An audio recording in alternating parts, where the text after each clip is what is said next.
Welcome to another episode. मला माहिती आहे कारण खूप दिवस झाले आपले पॉडकास्ट आलेले नाही आहेत, कारण इव्हेंट्स आणि हे तुम्हाला तर सगळ्यांना माहीतच आहे. आणि तुमच्या प्रतिसादामुळे तो इव्हेंट पण सक्सेस झाला आणि आपण आता बॅक टू पवेलियन म्हणजे पॉडकास्टला येतो आहे.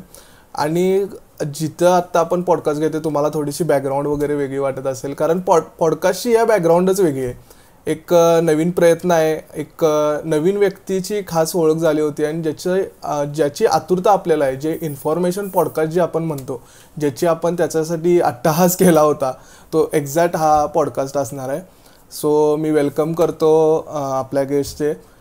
हॅलो, कशी आहेस? मी मस्त आहे. तुम्हाला अंदाज आलाच असेल ड्रेस कोडवरून वगैरे की एक मर्चंट नेव्हीचा पॉडकास्ट हा होणार आहे. सो टेल मी वैष्णवी की का मर्चंट नेव्ही का? मी पहिला डायरेक्टली मुद्द्यावर येतोय, कारण मुद्द्यावर येण्याचं मेन कारण सांगतोय. तिची आता 2 वाजता फ्लाईट आहे, ती निघणार आहे आणि आपल्याकडे वेळ नाही आहे. सो का म्हणजे मर्चंट नेव्हीच का? मला लहानपणापासून मला काहीतरी डिफरंट करायचं होतं, वेगळं. पहिलं तर मला एअरफोर्समध्ये जायचं होतं, पण मला तो एक गायडन्स नाही मिळाला प्रॉपर, किंवा असं म्हणू शकतं मला तेवढं इतकं समज नव्हती ह्या गोष्टीची. ज्यावेळी माझी इंजिनिअरिंग पूर्ण झाली त्यावेळी मला मर्चंट नेव्हीबद्दल समजलं किंवा माझ्या पोस्टबद्दल समजलं. ते म्हटलं की ठीक आहे, हा म्हणजे ट्रॅव्हलिंग, एक तर ट्रॅव्हलिंग करायला खूप भेटतं. मला ट्रॅव्हलिंगची खूप जास्त आवड आहे आणि हो, मला खूप लहानपणापासूनच आवड आहे ट्रॅव्हलिंगची. तर हे मर्चंट नेव्ही एक थ्रिलिंग आहे, ह्यामध्ये थ्रिल आहे. मला ॲडव्हेंचर्स थ्रिलिंग करायला खूप आवडतं. हा एक सेकंड पॉईंट झाला. रिस्क घ्यायला आवडते. हा, रिस्क घ्यायला आवडते. त्यामुळे ह्या 2 पॉईंटमुळे मी हा जे हे आहे चूज केलं मर्चंट नेव्ही. पण तू म्हणतेस की रिस्क घ्यायला आवडते, मर्चंट नेव्ही तू चूज केलं, पण हा प्रवास जितका आत्ता चाललाय तितका सोपा होता का सुरुवातीपासून? नाही, सुरुवातीपासून अजिबात सोपा नव्हता. पहिलं तर मला एक मुलगी म्हणून खूप जास्त अडचण आली. दुसरं, ह्या फील्डमध्ये यायचं असेल तर तुम्हाला मेंटली खूप स्टेबल राहावं लागतं, फिजिकली स्टेबल राहावं लागतं. ह्या दोन्ही गोष्टी येतात आणि स्टार्टिंगपासूनच खूप जास्त तुम्हाला डिफिकल्टीज फेस कराव्या लागतात ह्या फील्डमध्ये. नक्कीच. आपण थोडं स्टार्टपासून चालू करूया.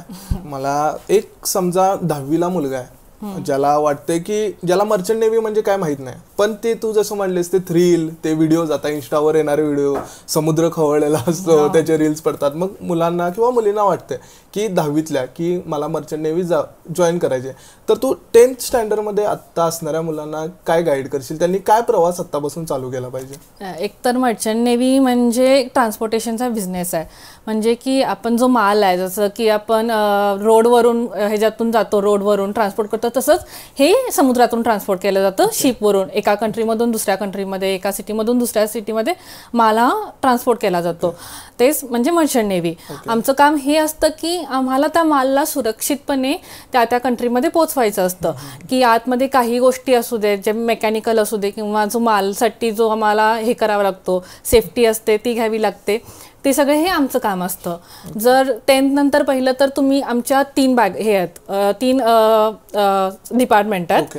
पहिलं डिपार्टमेंट आहे ते म्हणजे डेक डिपार्टमेंट, जे नेव्हिगेशन्स करतात. दुसरं आहे इंजिन डिपार्टमेंट, जे पूर्ण मेकॅनिकल काम करतात, जे मशिनरीज वगैरे सगळं सांभाळतात. तिसरं म्हणजे ETO डिपार्टमेंट, म्हणजे इलेक्ट्रोटेक्निकल ऑफिसर म्हणून, ज्यामध्ये जो माझा रँक आहे. म्हणजे 10th नंतर डेकची पोस्ट आहे? नाही, 10th नंतर कसं आहे की तुम्हाला पहिले 11th-12th करायचं आहे. PCM. PCM कंपल्सरी, 65% अबोव तुम्हाला पर्सेंटेज हवेत. म्हणजे कंपल्सरी आहे. तू 10th नंतर कोणताही डायरेक्टली जॉईन करू शकतो? तू करू शकतो डायरेक्टली 10th नंतर, पण तू क्रू साईडला जातात. क्रू साईड म्हणजे काय आहे, जे हेल्पर्स असतात खालती. हा, ते 10th नंतर ज्यांना वाटतं की ते फक्त फिजिकल काम करू शकतात, म्हणजे आता अभ्यास वगैरे काही करायचं नाहीये, ते क्रू साईडला जाऊ शकतात. मी करायला पाहिजे होतं ऍक्च्युअली. ते 10th नंतर क्रू साईडला जाऊ शकतात. त्यासाठी काय आहे, त्यासाठी 2-3 वर्षाचे किंवा 1 वर्षाचे काहीतरी कोर्स असतात 10th नंतर. ते केलं की तुम्ही क्रू साईडला जाऊ शकता. ते इझी वे. हा, तो आहे इझी एंटर करण्याचा, तो एक इझी वे आहे. किंवा तो म्हणजे तुम्ही हेल्पर म्हणून येतात, जसं की वायपर म्हणून गेला, ऑइलर, फिटर, OS म्हणून असतं, एबल सीमॅन म्हणून असतात, जे फक्त हेल्पर, ज्यांना फक्त फिजिकली काम असतं ते. आणि जर तुम्हाला ऑफिसर साईडला जायचं असेल, तुम्हाला इंजिनियर बनायचं असेल, तर तुम्हाला 12th नंतर, जसं की 12th PCM केलं तुम्ही, त्यानंतर तुम्ही एकतर 4 वर्षाचं BTech इन मरीन इंजिनिअरिंग करू शकता.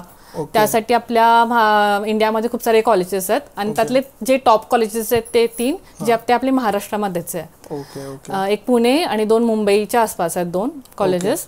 तर आणि दुसरं आहे की तुम्ही जर तुम्हाला डेक साईडला जायचं असेल तर 12th नंतर तुम्ही BSc नॉटिकल सायन्स करू शकता.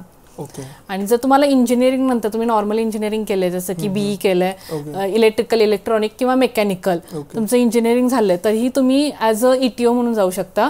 तो 4 महिन्याचा कोर्स असतो, आपल्या इंजिनिअरिंग नंतर केला जातो तो कोर्स. जसं तू आता म्हणले इंजिनिअरिंग, तर 12 म्हणजे 10th 12th आणि इंजिनिअरिंग हे असे 3 जर आपण टप्पे पकडले तर त्यात प्रत्येक टप्प्यामधून बाहेर पडल्यानंतर एक स्कोप आहे जो मर्चंट नेव्हीकडे आपल्याला घेऊन जाऊ शकतो. नक्कीच. जसं तू 10th सांगितलं, तर ते 10thले जे हेल्पर म्हणून जे पोस्टला येतात तर त्यांची काय रिक्वायरमेंट शिपवर असते आणि त्यांचं पॅकेज किंवा त्यांना एक बेसिक सॅलरी काय स्टार्ट होते? रिक्वायरमेंट म्हणजे की तुमचं इंग्लिश चांगलं पाहिजे. ओके. फ्लुएंट इंग्लिश पाहिजे. जरी नॉर्मली तुम्हाला ॲटलिस्ट बोलता आलं तरी कम्युनिकेशन स्किल, बेसिक्स कम्युनिकेशन. आणि नेक्स्ट तर तुम्हाला त्या पर्टिक्युलर कॉलेजमधून जे आमचे मरीन कॉलेजेस आहेत त्यातून तुम्हाला कोर्सेस करावे लागतात. त्यासाठी वेगळे कोर्सेस असतात, ते करावे लागतात. आणि त्यांचं बेसिक वेजेस चालू होतात तर आमच्या डॉलर्समध्ये सॅलरी मिळते आम्हाला, लाईक $400 to $2000 पर्यंत त्यांच्या सॅलरी जातात. त्यांना बेसिकली म्हणता येईल की काम करायचं आहे, लवकरात लवकर एंटर करायचं आहे नेव्ही, त्यांच्यासाठी हा एक चांगला स्कोप आहे. म्हणजे ज्यांना फिजिकल वर्क करायचं आहे, ज्यांना एक्झाम जास्त द्यायच्या नाही आहेत, त्यांच्यासाठी हे 10th नंतर चांगलं आहे. ओके. आणि जसं तू 10thचं त्याला मार्किंग क्रायटेरिया वगैरे असं काय आहे का? बेसिक 60%. आणि 12th आणि इंजिनिअरिंग नंतर काय बेसिक क्रायटेरिया असतो, मार्किंग क्रायटेरिया? 12th नंतर असं आहे की नॉर्मली PCM मध्ये 65% अबोव्ह हवेत आणि इंग्लिशमध्ये काहीतरी 70 या 75% अबोव्ह पाहिजेत 12th नंतर. त्यानंतर त्यांच्या IMU CETच्या एक्झाम्स असतात, जसं की आपल्या JEEच्या एक्झाम्स असतात जर इंजिनिअरिंगमध्ये एंटर करायचं असेल. तसंच ह्या फील्डमध्ये यायचं असेल तर IMU CET म्हणून एक्झाम असते, ती 12th नंतर द्यायची. त्यानंतर रँक्स येतात, त्या रँकप्रमाणे आपण त्या कॉलेजला आपण अप्लाय करू शकतो. जर तुम्हाला बेस्ट कॉलेज हवं असेल टॉप 1चं वगैरे तर तुमचा रँक चांगला असेल तर तुम्हाला मिळेल. मग त्यांचे इंटरव्ह्यूज होतात कॉलेजकडून, त्यांच्या एक्झाम्स होतात, ते मेडिकली फिट आहेत की नाही ते चेक करतात, कारण मेडिकली फिट असणं पण ह्या फील्डमध्ये खूप जास्त इम्पॉर्टंट आहे.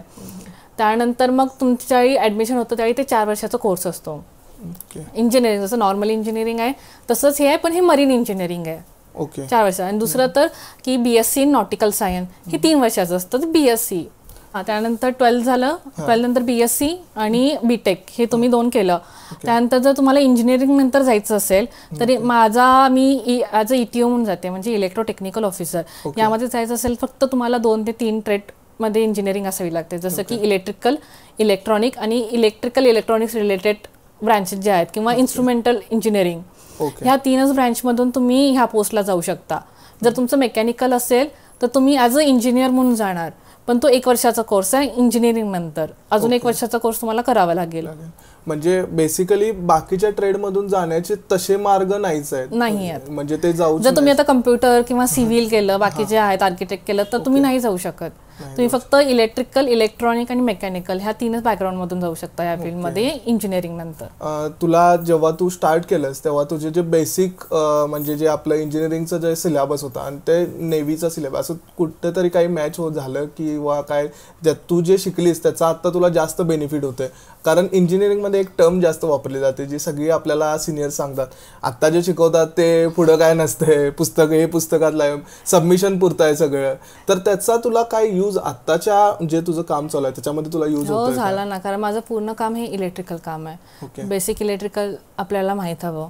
इंजिनिअरिंगमध्ये आपण इलेक्ट्रिकल शिकलो, इलेक्ट्रॉनिक शिकलो, जसं की आमचा अभ्यास होता PID कंट्रोलर हे वगैरे, गेट्स वगैरे होते आम्हाला, अँड गेट, नॉट गेट वगैरे, ते सगळं अजूनही आहे. मॅथ्स अजूनही आहे, साइन कॉस थिटा अजूनही आहे. म्हणजे आता आम्ही एक्झाम्स वगैरे देतो, अजून आम्हाला साइन कॉस थिटा वगैरे अजून आहे, अजून त्याचा अभ्यास करावा लागतो.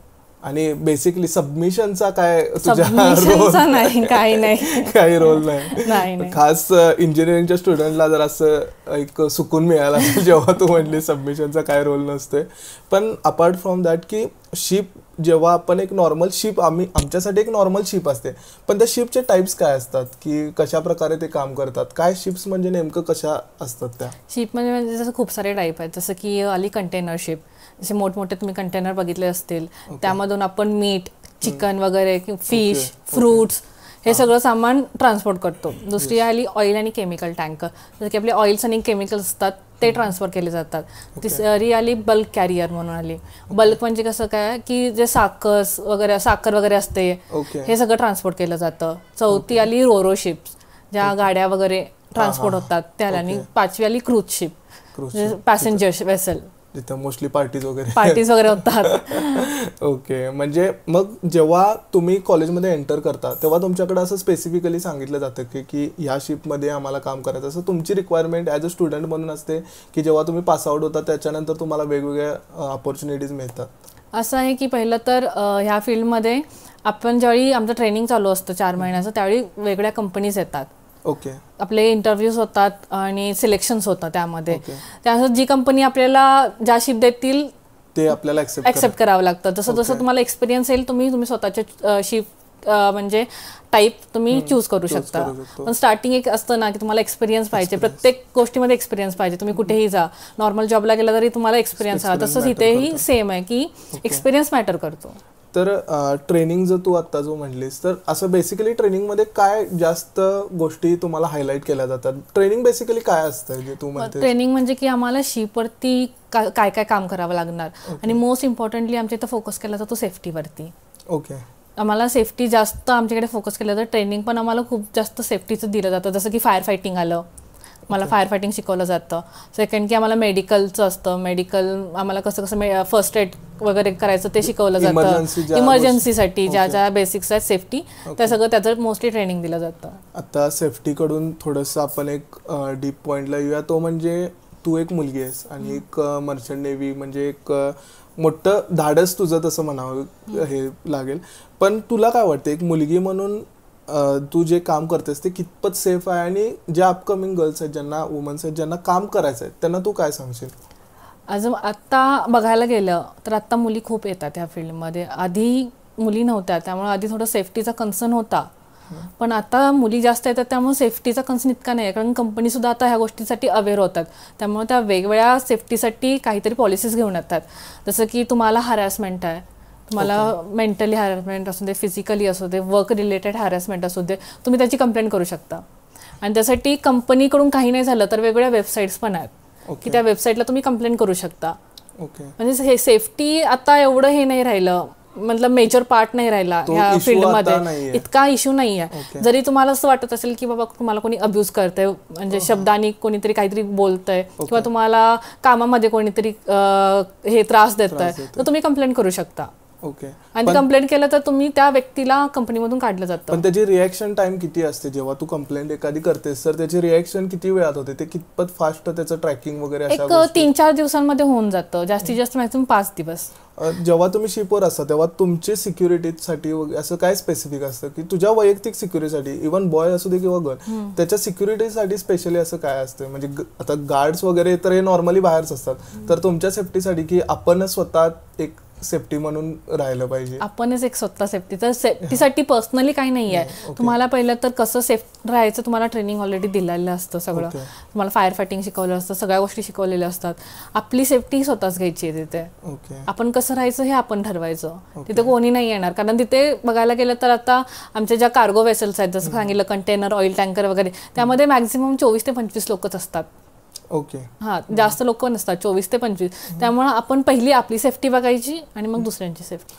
जसं तू म्हणली सेफ्टीचा इश्यू आला, जसं तू कंप्लेंट वगैरे ह्या गोष्टी आल्यात, पण जेव्हा तुम्ही एक ओशनमध्ये जाता तेव्हा कनेक्टिव्हिटी तुम्ही बाहेरच्या लोकांशी किंवा घरातल्यांशी ही कशा पद्धतीची असते? आता वायफाय आलेत, आता सॅटेलाइट थ्रू आपल्याकडे इंटरनेट आलाय. आधी काही नव्हतं. आधी जसं की मेल करावे लागायचे कम्प्युटरवरून. जसं की कंपनीला मेल करणार, मग कंपनी घरी सांगणार, मग घरून परत कंपनी, मग कंपनीवरून शिपवरती. कधीपासून हा प्रोग्रेस कधीपासून झालाय? हे आता एक बघायला गेलं तर ह्या 8-9 वर्षामध्ये झाला असेल हा प्रोग्रेस, पण आता जरा जास्त झालाय. आधी थोडंफार इंटरनेट मिळायचं, आता जास्त मिळतंय इंटरनेट. आता तुम्ही व्हॉट्सअप वगैरे युज करू शकता, व्हॉट्सअपवरून तुम्ही कॉन्टॅक्ट करू शकता घरी. जास्त म्हणजे किती लिमिटेड असतं? लिमिटेड म्हणजे कसं की लिमिटेड असतं. जसं की आता माझ्या कंपनीमध्ये सगळ्यात जास्त माझ्या कंपनीमध्ये इंटरनेट आहे की महिन्याला 15 GB. म्हणजे ते कंपनी वाईज प्रोव्हायडेशन? हां, कंपनी वाईज प्रोव्हायडेशन चेंज होतात. काही कंपनीमध्ये महिन्याला 2-3 GB असतं. हां, काही कंपनीमध्ये विकत घ्यावं लागतं. आता जसं की माझ्या कंपनीमध्ये 15 GB महिन्याला आहे. ओके.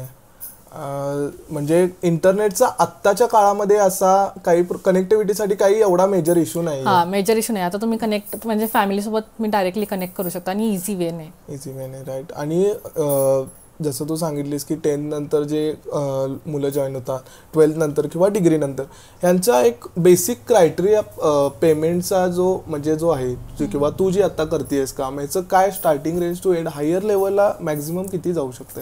आता हे एक तर कंपनी टू कंपनी पण व्हॅरी होतं आणि vessel type to vessel type पण व्हॅरी होतात सॅलरी.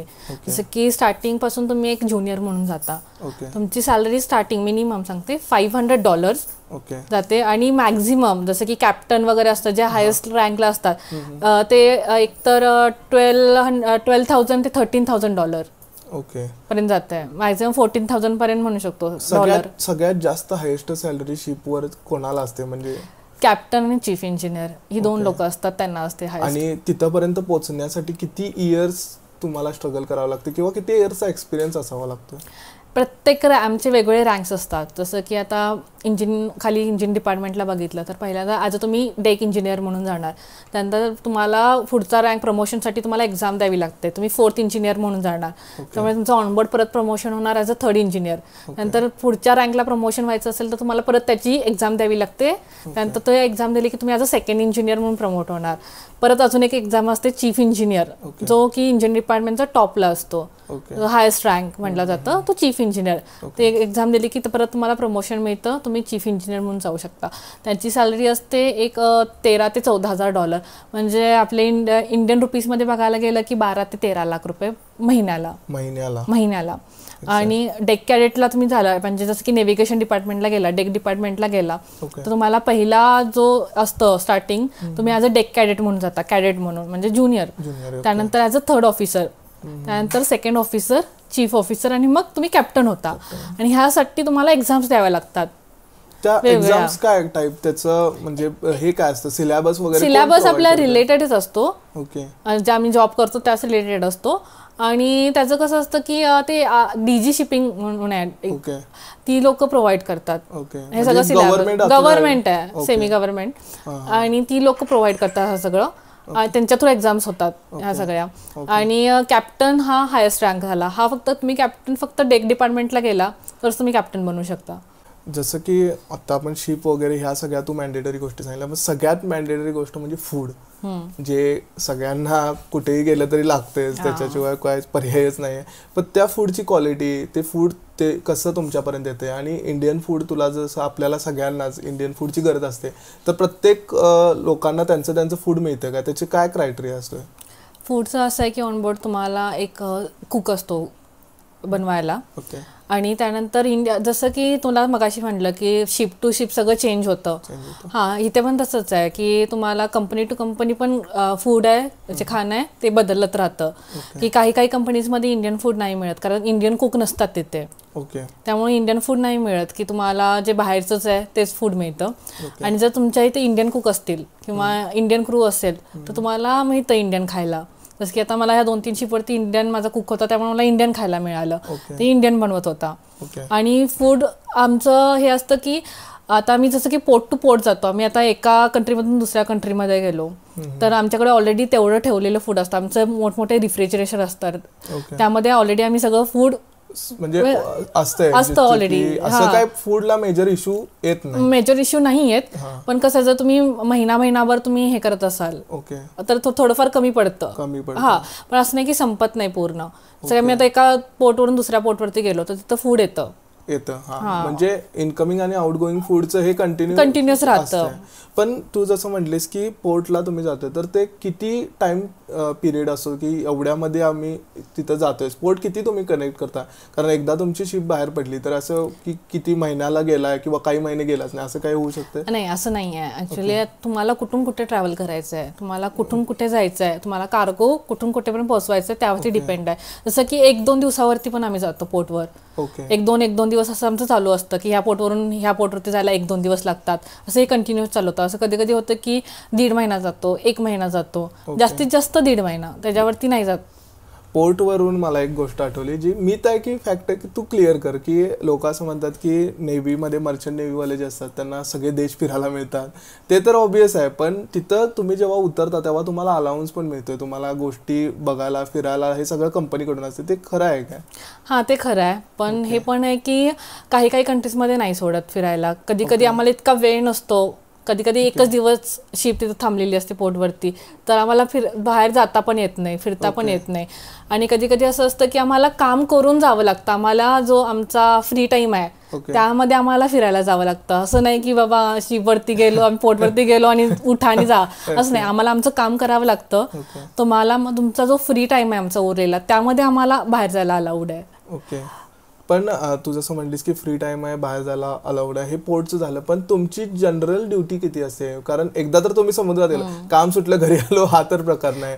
तर मग ते कसं तुम्ही मॅनेज करताय? आम्ही 24 तास ड्युटीवरती असतो. ओके. म्हणजे आमची आता आम्ही जितकं 6 महिने तर आम्हाला सुट्टीवर आहे काही नसते. आम्ही 6 महिने कामावर आहे. आम्हाला कधीही कॉल आला की कधीही जावं लागतं. जसं की आता माझी नॉर्मली आमची ड्युटी कशी असते 8 ते 5.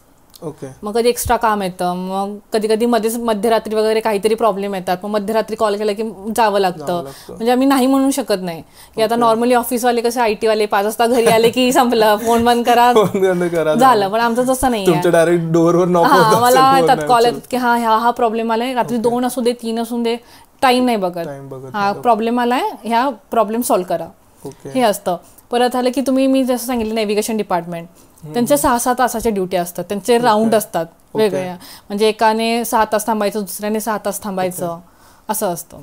पण तू जे म्हणतेस की 6 महिने शिप, म्हणजे जे तुम्ही पोर्टला जात तेव्हा तुम्हाला सुट्टी वगैरे अशी काय अलाउ करतात काय? म्हणजे 2 दिवस तुम्ही थांबा इथे, नाही असं नाहीच? नाही, तुम्ही आता सकाळी गेला तर रात्री शिपवर परत या, पूर्ण दिवस फिरा आणि रात्री परत या. म्हणजे तेवढा तो असा फ्री किंवा तेवढं अथॉरिटी नाहीये की? नाही, अथॉरिटी नाही. म्हणजे आपण बेसिकली म्हणून वेळच नसतोय तेवढा. हा, वेळ पण असेल, आणि जरी वेळ असेल तर आम्हाला परमिशन घ्यावी लागते ऍक्च्युली कंपनीकडून, जर तिथं थांबायचं असेल एक दिवस, पण तसं ऍक्च्युली अलाउड नाही आहे थांबायला. Okay, right.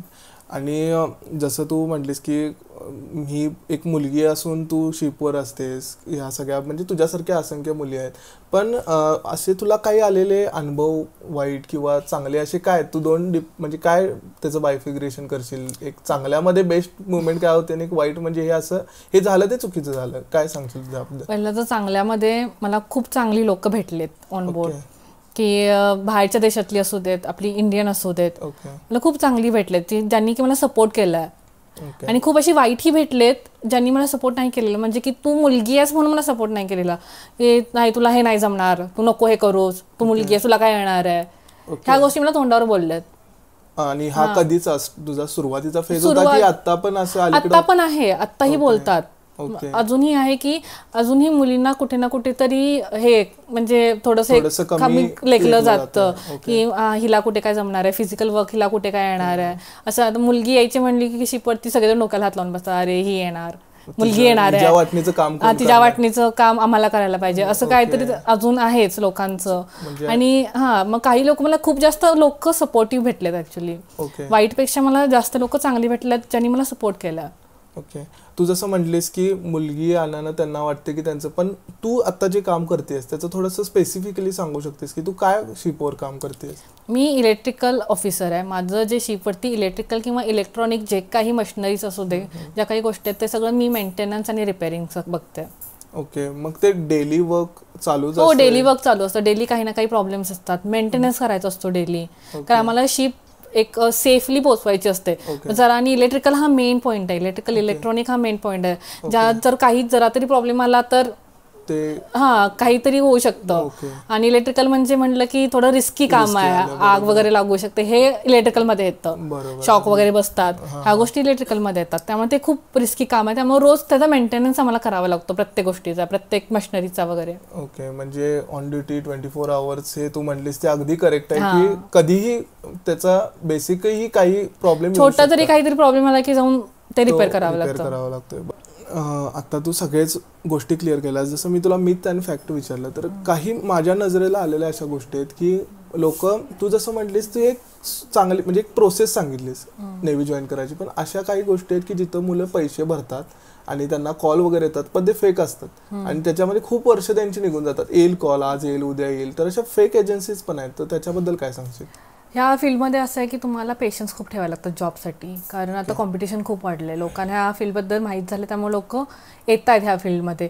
आणि कॉम्पिटिशन्स वाढल्यामुळे ह्याच्यामध्ये फेक लोकही म्हणजे जसे एजंट्स वगैरे असतात तेही खूप आता येत आहेत, एंट्री करतात. असं होतंय की आता जॉब लागायला तुम्हाला टाइम लागतो पण जॉब मिळतो हे गॅरंटी आहे. तुम्हाला 1 वर्ष लागेल, 2 वर्ष लागेल, तुम्हाला थांबावं लागेल पण तुम्हाला जॉब मिळणार ही गॅरंटी. पण लोकांच्याकडे इतका पेशन्स नसतो की बाबा आम्हाला इतक्या वेळ थांबायचं, म्हणून लोक काय करतात की एजंट थ्रू जातात. की कुठे 3-4 लाख रुपये द्यायचे एजंटला आणि चिपट चढायचं. पण अशी कोणतीच कंपनी तसं नाही घेत एजंट थ्रू. हां, ते काय करतात लोक, फ्रॉड करतात. जसं की तुमच्याकडे पैसे घेणार, तुमचे सगळे डॉक्युमेंट्स घेणार आणि मग थोड्या दिवसांनी पळून जाणार. जसं की आता माझ्याच एका मित्रासोबत तसं झालं होतं की त्याने एक 4-5 लाख रुपये भरले होते आणि त्यांनी खूप गॅरंटी दिली होती की त्यांनी फोटोज वगैरे दाखवले होते, आम्ही तुम्हाला ह्या कंपनीमध्ये पाठवणार, तुम्हाला ह्या वेबसाईटमध्ये पाठवणार, सगळे नंबर्स वगैरे दिले होते त्यांनी. आणि नंतर ती कंपनी थोड्या दिवसानंतर त्याचे सगळे डॉक्युमेंट्स वगैरे घेऊन पैसे घेऊन पळून गेली. पण ह्या लोकांना कसं ओळखायचं किंवा ह्या मार्गाला जर जायचंच नाही तर काय आपण आपली प्रिकॉशन्स काय पाहिजेत? एक तर तुम्हाला एजंट थ्रू तुम्ही जाऊच नका पहिली गोष्ट तर, की पैसे देऊन हा कुठलीच कंपनी असं नाही घेत.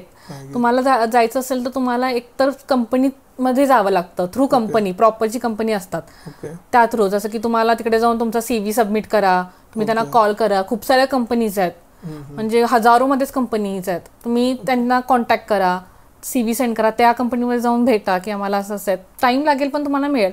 म्हणजे एजंट्स असतात असं म्हणतात की तुम्ही आम्हाला पैसे द्या 3-4 लाख रुपये आणि आम्ही तुम्हाला शिपवरती चढवतो. असं कोणी म्हणत असेल तर त्यांना नाही म्हणून सांगा. म्हणजे डिरेक्ट गॅरंटी देतात ती लोक की नाही आमच्या आहेत, आम्ही खूप लोकांना पाठवले शिपवर, हे बघा आमचे हे नंबर आहेत, हे सगळं तुम्हाला दाखवतील, तुम्हाला ते पूर्ण विश्वास घेतील. कारण माझ्या एका फ्रेंड सोबत 2 वेळा झाले हे गोष्ट. 2 वेळा तो फसलाय. त्यामुळे पण ह्याला गव्हर्नमेंट अथॉरिटी अशी काय नाहीये का, ह्याला कोण चॅनलाइज करत नाही किंवा ह्याच्यावर का आतापर्यंत ह्या गोष्टी, फ्रॉड सारख्या गोष्टी बंद का नाही झाल्या? तुला काय वाटतंय पर्सनली, तुझं काय म्हणणं आहे याच्यावर? ह्या गोष्टी अशा आहेत की हे आपलं करप्शन सगळीकडेच आहे, सगळ्यांना माहिती आहे, कोणी काही नाही बोलत करप्शन बद्दल. तसं हे फ्रॉडचं पण आहे. कारण लोक आता सांगतायत सगळेजण लोक की एजंट थ्रू नका जाऊ. खूप लोक बोलतात की एजंट थ्रू नका जाऊ, की असं असं पैसे घेऊन ती फसवणूक करतात. मग लोकांचं अजूनही आहे की त्यांना 1 वर्ष थांबलोय की आम्हाला पटकन शिपर जायचं आहे, आम्हाला आता माझा कोर्स संपलाय तर मला पटकन जायचं आहे, असं असतं लोकांचं. असं तू म्हणलीस की स्पेसिफिकली इंडियामध्येच हा प्रॉब्लेम आहे की बाहेरून पण जी मुलं वगैरे शिप जॉईन करतात त्यांना पण या गोष्टी थ्रू जावं लागते. म्हणजे बाहेरच्या देशात पण अशा पद्धतीचे करप्शन चालू आहेत? नाही, बाहेर सगळ्याकडे सेम आहे, सेम कंडिशन. हो, एजंट्स सगळ्याकडे आहेत, तुम्हाला सगळ्याकडे फसवलं जातं. म्हणजे एकच ऑप्शन आहे की तुम्ही डायरेक्ट कंपनीला कॉन्टॅक्ट करा, डायरेक्ट कंपनीमध्ये जा. तर अजून एक मेजर गोष्ट आहे जी म्हणजे मला आत्ता अलीकडे समजले, पायरेट्स लॉ म्हणून असा कोणता तर जो लॉ आहे ज्याचे अटॅकशी रिलेटेड, तो नेमका काय आहे? ऍक्च्युली काय आहे की जसं की तुम्ही सोमालियामध्ये जाता, आफ्रिका या साईडला, तर पायरेट्स म्हणजे की डाकू असतात, जे शिपवरती येतात, अटॅक्स वगैरे करतात. त्यासाठी जसं की आम्ही आता हे गोष्टी आधी खूप जास्त होत होत्या, घडत होत्या ह्या गोष्टी, की लोक ती शिपवरती यायची आणि अटॅक वगैरे करायची किंवा लोकांना बांधून ठेवायची महिना 2-2, 3-3 महिने, 6 महिने असं, आणि कंपनीकडून पैसे घेत होते की एक तर तुम्ही रेस्क्यूसाठी पैसे द्या, नाही तर आम्ही ह्यांना मारणार म्हणून, असं होतं. पण आता कसं झालं की कंपनीज वगैरे त्यांना पण आता ह्या गोष्टी समजलेत, त्यामुळे ते पण अवेअर झालेत. तर ज्यावेळी आम्ही ह्या एरियामध्ये जातो, अशी थोडेफारच जे आहेत की जे रिस्की झोन आहेत, जसं की आम्ही म्हणतो पायरेट झोन, त्यामध्ये जायचं असेल तर आमच्यासोबत आर्म गार्ड्स वगैरे असतात, 2-3 आर्म्स गार्ड ठेवलेले असतात. त्यानंतर जे आमची पूर्ण वेसल आहे त्याला पण आमचं पूर्ण प्रिकॉशन्स असतं, जसं की आम्ही तारेचं कुंपण वगैरे सगळीकडे बांधतो आणि मोठमोठे पाईप्स असतात पाण्याच्या, जसं की आम्ही त्याला होजेस म्हणतो. त्या होजेस वगैरे आम्ही पाण्याचं सोडलं जातं की ज्या करून ते वरती येऊ नयेत म्हणून. त्यानंतर आमचं सगळं लॉक्स वगैरे केले जातात, डोअर वगैरे सगळं, जे आमचा अकोमोडेशन एरिया म्हणजे आम्ही जिथं राहतो तो पूर्ण पॅक केला जातो त्या एरियामध्ये घुसायच्या अगोदर. ही सगळी आता प्रिकॉशन घेतली जाते. आता अटॅक्स खूप कमी झाले त्या गोष्टी. पण तुला अशी पर्सनली भीती वगैरे वाटते जेव्हा अशा ह्याच्यामध्ये एंटर करतात? अजून पण मी तरी नाही गेले या एरियामध्ये. हा, पण असतात म्हणजे भीती वाटतेच थोडी, कुठे ना कुठे तरी असतच ना की बाबा अटॅक वगैरे झालं तर काय करणार. आतापर्यंत असं काय नॉर्मल इन्सिडेंट तुझ्या बाबतीत काय असं घडलाय की? माझ्या बाबतीत नाही घडलेला. मी अजून एवढ्या रिस्की झोन मध्ये नाही गेलेले. ते असं शिपवर स्टोरीज वगैरे सांगत असतील जे सिनियर्स वगैरे आहेत अशा? नाही, असं झालं एका कंपनीमध्ये झालं होतं. एक 2 वर्षापूर्वीचीच गोष्ट आहे की सोमालियामध्ये अटॅक केला होता त्यांनी. आणि सोमालियामध्ये नाही, त्याच्या अलीकडेच कुठेतरी त्यांनी अटॅक केला होता शिपवरती आणि लोकांना पकडून ठेवलं होतं. 1-1.5 महिना तरी लोकांना पकडून ठेवलं होतं त्यांनी. मग त्यांनी पैसे वगैरे घेतले. कॅप्टन फिलिप्स वगैरे माहितीच असेल मूवी, त्यामध्ये त्यांनी प्रॉपर दाखवलंय की अटॅक झालेला तो. म्हणजे मूवी रिलेट करतात ती, म्हणजे खरी ऍक्च्युली ती गोष्ट आहे ना. ते कॅप्टन फिलिप्स हा रिअल गोष्टीवर आधारित पिक्चर आहे तो. ओके. मी रेकमेंड करेन जो आता त्याने मूवी सांगितलाय. जर तुम्ही इंटरेस्टेड असाल तर असे मूवीज बघा ज्याच्याकरून पॉझिटिव्ह गोष्टींपेक्षा निगेटिव्ह गोष्टी थोड्या आपण जास्त चेक केलेल्या कधीही बेटर असतात. तसं तू आता सांगितले निगेटिव्ह, तसंच तुझी सगळ्यात पॉझिटिव्ह हॅपनिंग शिपवर असणारी गोष्ट काय, किंवा असा कोणता झोन आहे तो तू ज्याच्यामध्ये हॅप्पी असतेस? म्हणजे माझं असं आहे की मला लोकांच्या मध्ये मिसळायला खूप जास्त आवडतं. त्यामुळे मला लोक चांगली मिळाली. त्यामुळे आम्ही रोज संध्याकाळी आमचं 5 वाजता काम झालं, डिनर झाला की आमचं एकत्र बसून मूवीज बघायचो, गेम्स खेळायचो, जसं की टेबल टेनिस खेळायचं, डार्ट्स वगैरे खेळत होतो, लुडो खेळायचो. म्हणजे जो कामानंतरचा जो पार्ट आहे तो माझा खूप जास्त हॅपनिंग पार्ट होता की मला लोक चांगली मिळाल्यामुळे तसं माझ्या गोष्टी पण घडत होत्या की आम्ही एकत्र बसून मूवीज बघायचो सगळे मिळून. टेबल टेनिस वगैरे आमचं सगळं मस्त मजेत चालायचं. आणि असं काय आहे की इंडियातून जे येणार आहेत त्यांना थोडंसं क्रिटिसाइज केलं जातं किंवा अशा काही गोष्टी घडतायत का अजून? थोड्याफार आहेत तशा. म्हणजे जर इंडियन लोक कमी असतील शिपवरती, 1-2च असतील आणि जास्त बाहेरचे असतील तर अजून क्रिटिसाइज केलं जातं थोडंफार. म्हणजे इतकं जास्त नाही, कारण आता असं लोक बोलतात, ऐकून कोणी नाही घेत. आन्सर होतं. मी म्हणजे फायरबॅक होतं त्यांच्यावरती. पण अजून कुठे ना कुठेतरी बोलतात, थोडंफार क्रिटिसाइज केलं जातं. म्हणजे कुठल्या पद्धतीने, काय वेने क्रिटिसाइज केलं जातं? पहिली गोष्ट तर लँग्वेज बॅरियर नाही. लँग्वेज बॅरियर तर सगळ्यांचं इंग्लिश चांगलंच आहे. लँग्वेज बॅरियर नाही तर इंडियामध्ये तुमच्या किती घाण आहे. तुमच्या इंडियामध्ये हे गोष्टी म्हणजे तुम्ही हायजिनिक नाही आहात, ह्या गोष्टी बोलल्या जातात. त्याचा तुला कधी पर्सनली इम्पॅक्ट? मला नाही, म्हणजे मला असं कोणी बोललेलं नाही. जसं तू आता एक मेन मुद्दा सांगितलास की अटॅक्सचा वगैरे हे ते, पण मेन जी गोष्ट आहे जेव्हा तू आजारी पडतेस किंवा काहीतरी मेजर इश्यू येतात तेव्हा असं काय म्हणजे काय तिथं फास्ट आपल्याला मूव्स घेता येतात? कंपनीज पॉलिसी आहेत की जसं की आजारी वगैरे आपण पडलो तर आपण नॉर्मली ताप, सर्दी, खोकला झाला तर आपण शिपवरती आपले मेडिसिन्स वगैरे अवेलेबल असतात. जसं शिपवरती की आम्हीच डॉक्टर असतो, डॉक्टर पण आम्हीच असतो की आम्हाला फर्स्ट एडचं वगैरे ट्रेनिंग दिलं जातं. म्हणजे तुमच्यासोबत कंटिन्यू डॉक्टर नसतो की आम्हाला ट्रेनिंग दिलं जातं मेडिकलचं.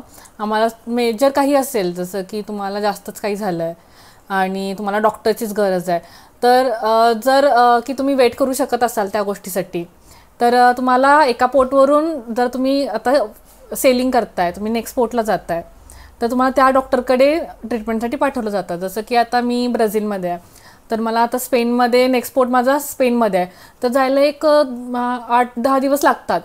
तर तुम्हाला 8-10 दिवस तेवढं तुमचं असेल, थांबू शकत असाल तर तुम्हाला नेक्स्ट पोर्टवरती नेलं जातं. पण खूपच जास्त मेजर असेल की बाबा आता ही लास्ट मुवमेंट आहे, आता डॉक्टर हवाच, तर आम्हाला हेलिकॉप्टर रेस्क्यू असतं. जसं की तुम्हाला पहिलं पण सांगितलं की हेलिकॉप्टर रेस्क्यू असतं. पण ह्याच्यासाठी कंपनी काय इन्शुरन्स पॉलिसीज वगैरे काय असतात की? कंपनीच्या इन्शुरन्स पॉलिसी आहेत, जसं की कंपनीकडून सगळा खर्च होतो.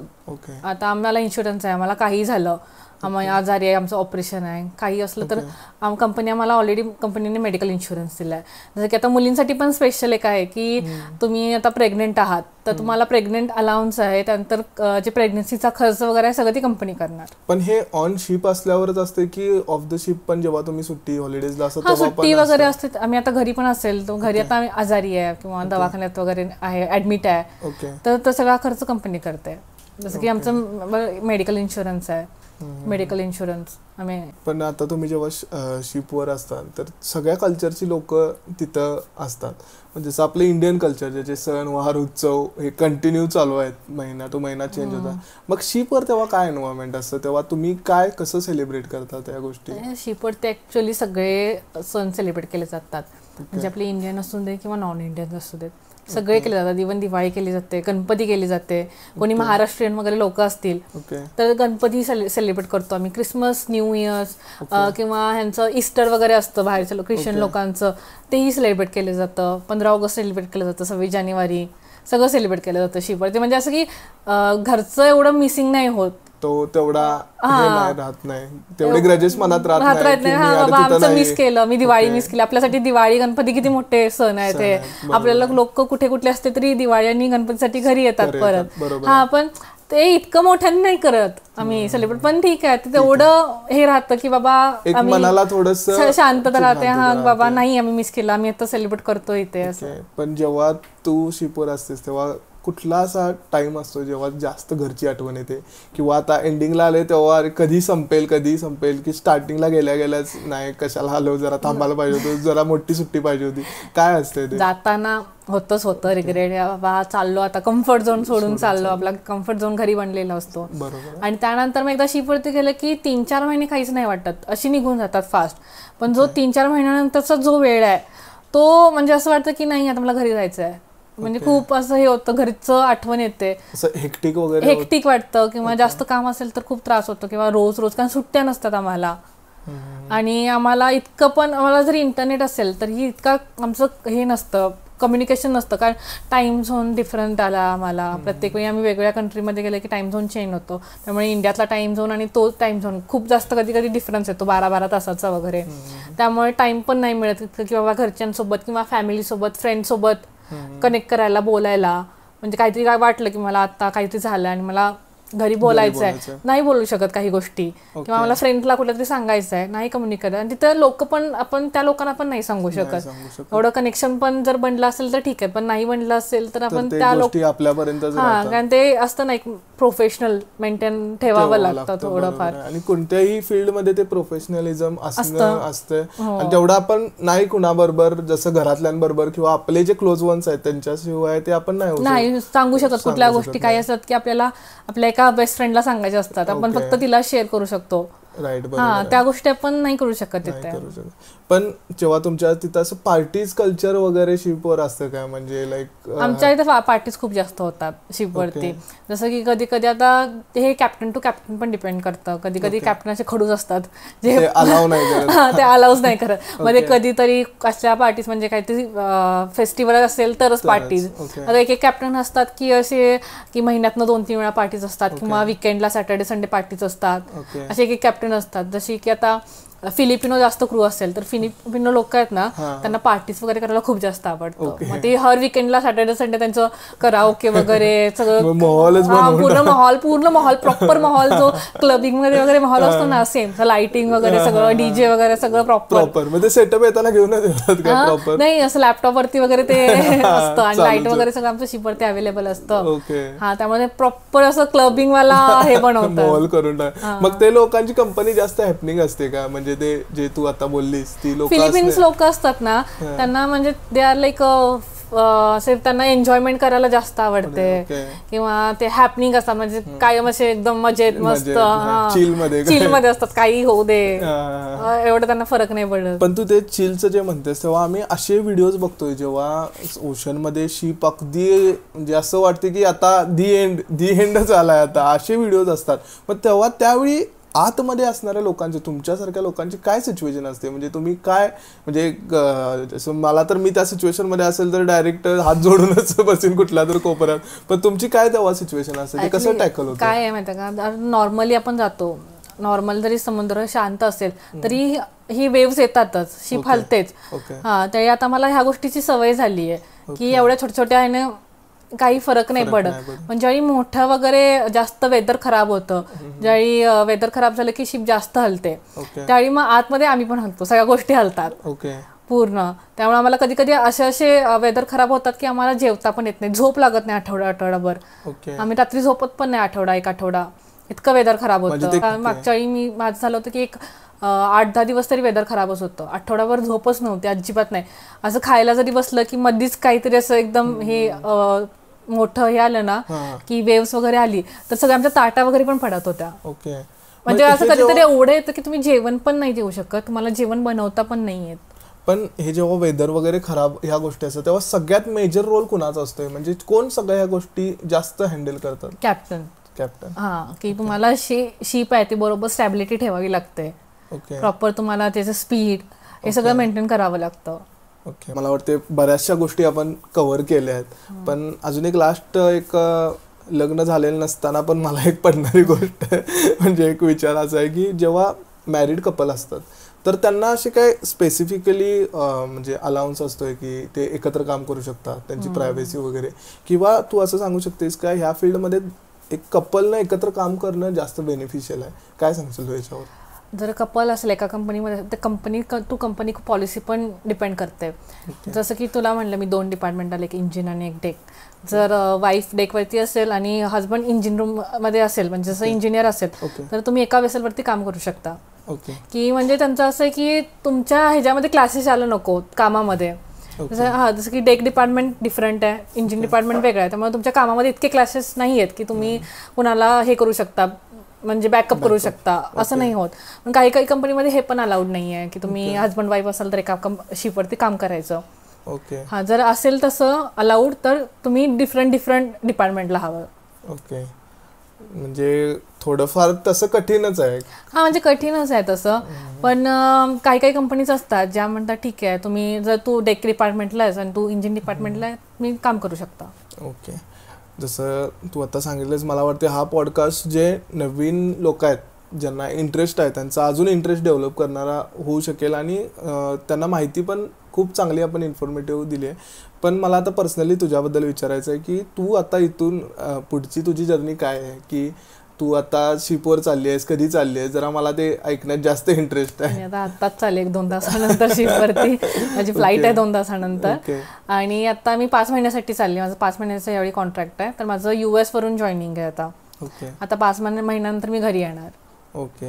एक जाता जाता लास्ट क्वेश्चन, आतापर्यंत किती कंट्रीज तुझ्या झाल्या आहेत फिरून, किती अजून फिरायच्या आहेत, काय तुझं मोटिव्ह आहे त्या बाबतीत? माझ्या अजून कंट्रीज असं बघायला गेलं तर खूप कमी फिरले मी, फक्त 10-12 कंट्रीज फिरले. 10-12 खूप कमी आहे ऍक्च्युली मर्चंट नेव्ही लोकांसाठी खूप कमी आहे आमच्यासाठी, की 10-12 म्हणजे खूपच कमी आहे. 10-12 गावं विचारले मी, परत क्वेश्चन रिपीट करतो, कंट्रीज विचारला, हायलाइट करतो कंट्रीज. 10 झालेत, एक 10-12 कंट्रीज माझ्या फिरून झालेत, पण मला अजून खूप साऱ्या कंट्रीज फिरायच्या आहेत. जसं की मला टर्कीला जायचंय, अजून ग्रीसला जायचंय, अशा माझ्या खूप मेन ज्या कंट्रीज आहेत त्या राहिलेत.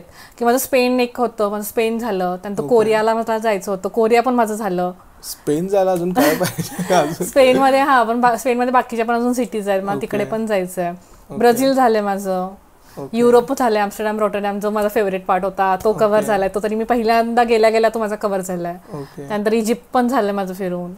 काय राहिले मला तर वाटत नाही आहे, पण तू म्हणतेस तर असेल काहीतरी. अजून टर्की, अजून ग्रीस, इकडे अजून खूप सारे कंट्रीज आहेत, तिकडे जायचंय. नक्कीच येणाऱ्या दिवसात तू नक्कीच जाशील आणि तुझा एक्सपिरियन्स हा मला वाटते तू आम्हाला शेअर करत राहशील. आता तू इंस्टाग्रामवर जरा जास्तच ऍक्टिव्ह हो, कारण जरा रील्स वगैरे आम्हाला बघायचे आहेत आता तुझ्या.